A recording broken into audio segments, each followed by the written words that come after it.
NB আমরা download করেছি। As a preparation আমরা ডকুমেন্ট তৈরি না করি, আমাদের 15 ডেজের এপিলের পিরিয়ডের পরে আমাদের আরেকটা এপিল থাকবে, এটা থাকবে সিইও আসামের কাছে, আর থার্ড থাকবে হাইকোর্টে যাওয়া। আমি আবার নির্দ্বিধায় বলতে পারি, আমাদের যদি লিগ্যাল স্ক্রুটনি হয়, আমাদের মা বোনের নাম ভোটার লিস্টে রি এন্ট্রি করা সুদূর সিরাতের ঘাটের মতো হবে। সুতরাং এই সময়টায় আমরা এই সময় মানুষকে গাইড করার সময়, লিগ্যাল গাইড করার সময় যদি সম্ভব হয় হালকা কমিটি হিসাবে জমিয়তের আন্ডারে হোক, এই হিসাবের নেতৃত্বে নিজের কমিটি দিয়ে হোক, আমরা মহল্লা কমিটি বানাই একজন যোগ্য কাজ করার সাথে সাথে আমরা উকিলের আমাদের দায়িত্ব বাড়বে। একটা প্রসিজারাল পার্ট আর একটা মেরিটের পার্ট। মেরিট কিন্তু ডকুমেন্ট ছাড়া হবে না। আপনিও যদি আমার কথার পরে একটি নির্দেশ দিয়ে দেন, একটা অ্যাডভাইসারি দিয়ে দেন, যে এরিয়াতে আমরা উকিল সমাজ আছি একজনের সাথে আলোচনা করে এই ডকুমেন্টগুলা যার ডিলিট হওয়ার সম্ভাবনা আছে যদি আমরা রেডি রাখি, ইনশাআল্লাহ আমরা ডরের কোনো প্রয়োজন নাই, আমরা এই লিগ্যাল ফাইটে আমরা ইনশাআল্লাহ কামিয়াব হব। সম্মানীয় সভাপতি, আপনার উপস্থিতিতে আমি এই বিশাল জনসমুদ্রের সাথে যখন আপনার নেতৃত্বে মসজিদ, মাদ্রাসা, ঈদগাহ এবং মাদারখানা বাসাও আমি এবং লোকমান মামুর নেতৃত্বে আপনার কাছে গেছিলাম। আপনি বলেছিলেন যেভাবে হয় মানুষগুলোকে সাহায্য করেন। তখন থেকে আমরা প্রত্যেক বছর মানুষকে লিখেছিলাম যে মসজিদ, মাদ্রাসা, ঈদগাহ কবরস্থানের ডকুমেন্টগুলো ঠিক করেন।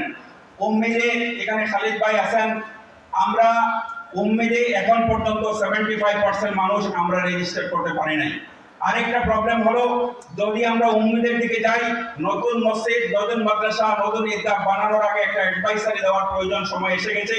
কোন জায়গায় আমরা মসজিদ বানাবো, গভর্নমেন্টের জায়গায় মসজিদ বানালে কি হবে, পরবর্তী সময়ে বিল্ডিং পারমিশন কিভাবে নিব, মসজিদের অ্যাকাউন্ট কিভাবে হবে, কমিটি কিভাবে হবে। কারণ এই ওয়াকফ অ্যাক্টে আমাদেরকে একটু লুপিং এর জায়গা রেখে দিয়েছে, কাকে আমরা হোল্ড করব। যদি আমরা বাস মিস হয়ে গেছে, এরপরেও আমি বলছি নতুন হিসাবে উম্মিদের কথা চিন্তা না করে মসজিদ, মাদ্রাসা, ঈদগাহ কবরস্থানের জন্য নতুন ডকুমেন্ট চেক আপনার নেতৃত্বে 2015 সালে হয়েছিল। এই মুহিম, এই কারওয়াই, এই এক্সারসাইজ যদি আবার আমরা না শুরু করি 2027-এর পরে আরেক বিপদ আসার সম্ভাবনা আছে। আর যদি মসজিদ কমিটি এখন থেকে হাই রাইজ বিল্ডিং এর পারমিশন না নেন, বিশেষ করে ন্যাশনাল হাইওয়ের সাথে সাথে যেগুলো বিল্ডিং আছে, অ্যাকাউন্ট যদি সুন্দরভাবে সুস্থভাবে না হয়, ম্যানেজমেন্ট কমিটির দায়বদ্ধতা সম্বন্ধে আপনারা আরেকবার লিগ্যাল কনসালটেশনের প্রয়োজনের সময় এসে গেছে। আমাকে এই সুযোগ করে দেওয়ার জন্য আমি সত্যিকার অর্থে আমি ব্লেসড। আমি আবারই আমি আপনার কাছে দোয়া চাই, আমি বিদায় নিচ্ছি। যদি কোনো এরপরেও আমি সাধারণ উকিল হিসাবে আপনার ব্যক্তিগত যে 17-18 জন উকিল এখানে কাজ করতেছেন, আমাদের কোনো সাহায্যের প্রয়োজন হয়, আপনি হুকুম করেছিলেন রাত্রের মধ্যে। একটা এক্সাম্পল সেট হয়েছিল যে প্রথম জমিয়ত উলামা হিন্দের এই শিলচরের কমিটি থেকে যে ডিটেইলড এবং ইলাবোরেট মেমোরেন্ডাম দেওয়া হয়েছে, আমি দাওয়ার সাথে বলতে পারি এই ধরনের ডিটেইলড মেমোরেন্ডাম বোধহয় এক্সেপশনাল। এটা যদি কম্পেয়ার করা যায় এটা নাম্বার 1 হবে।